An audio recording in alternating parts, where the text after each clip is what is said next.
saya Hesti Hamailani, saya dari kelas 11 MIPA 1. Saya di sini akan menjelaskan tentang biografi singkat Sayuti Melik. Selamat menyaksikan.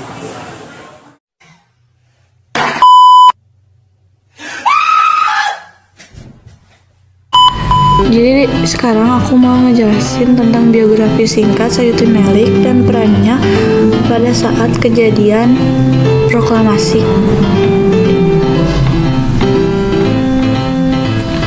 Pertama, tentang Sayuti Melik. Sayuti Melik memiliki nama lengkap Muhammad Ibnu Sayuti.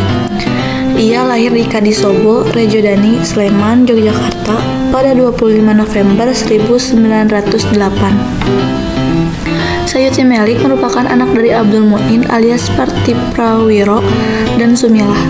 Sayuti Melik memulai pendidikannya di sekolah Ongkoloro yang setara dengan sekolah dasar atau SD di desa Srowolan.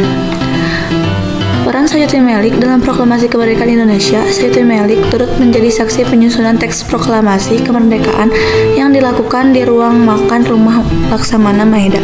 Dalam hal ini, ia mewakili para pemuda bersama Soekarni. Ketika proses penyusunan naskah proklamasi, Sayuti Melik membantu Insinyur Soekarno.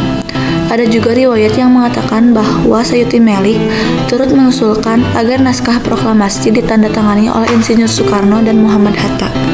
Setelah mengusulkan terkait penandatanganan itu, Soekarno segera mengumumkan bahwa teks proklamasi hanya perlu ditandatangani oleh Soekarno dan Hatta atas nama bangsa Indonesia. Kemudian, Soekarno meminta Sayuti Melik untuk mengetik naskah proklamasi yang telah disusun sebelumnya.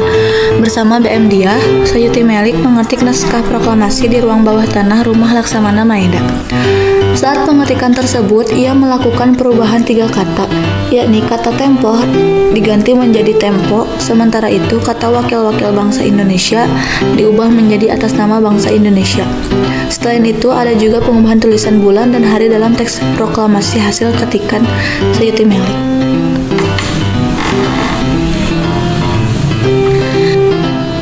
Perintah setelah kemerdekaan Indonesia pada 1946, Sayuti Melik ditangkap oleh pemerintah Indonesia atas Amir Syarifuddin. Penangkapan ini terjadi karena Sayuti Melik dianggap sebagai pihak yang berhubungan dengan Persatuan Perjuangan. Persatuan Perjuangan adalah organisasi yang dibentuk di Purwokerto pada 1946 oleh Tan Malaka. Adapun Persatuan Perjuangan dibentuk untuk menciptakan persatuan di antara organisasi-organisasi yang ada untuk mencapai kemerdekaan penuh untuk Indonesia. Selain itu, ia juga dianggap bersekongkol dan ikut terlibat dalam peristiwa 3 Juli 1946. Namun, akhirnya ia dinyatakan tidak bersalah oleh Mahkamah Tentara. Sayuti Melik juga pernah ditangkap oleh Belanda ketika agresi militer 2. Ia kemudian dipenjara di Ambrawa setelah KMB, Konferensi Meja Bundar, selesai dilakukan. Ia dibebaskan pada 1949, meninggal dunia pada 1950. Sayuti Melik diangkat menjadi anggota MPRS dan DPR GR serta menjadi wakil cendekiawan. Pada 1961 ia menerima bintang Mahaputra tingkat 5. Lalu pada 1973 Sayuti Melik menerima tanda bintang Mahaputra Adi Pradana II dari Presiden Soeharto. Pada 1971 hingga 1977, Sayuti Melik diangkat menjadi anggota MPR dan DPR sebagai perwakilan golongan karya. Selain di bidang politik, Sayuti Melik juga sempat menjadi seorang jurnalis. Ia pernah berkarir sebagai wartawan di Eropa Barat, Eropa Timur, Amerika Serikat, dan Australia. Sayuti Melik mendapat penghargaan Satya Penegak Pers dari PWI atau Persatuan Wartawan Indonesia Pusat. Sayuti Melik meninggal dunia pada 2 Maret 1989 di Jakarta. Saya mendapat referensi ini dari suatu artikel di Google dan referensinya dari Noto Susanto Nugroho 2008 Sejarah Nasional Indonesia Jakarta.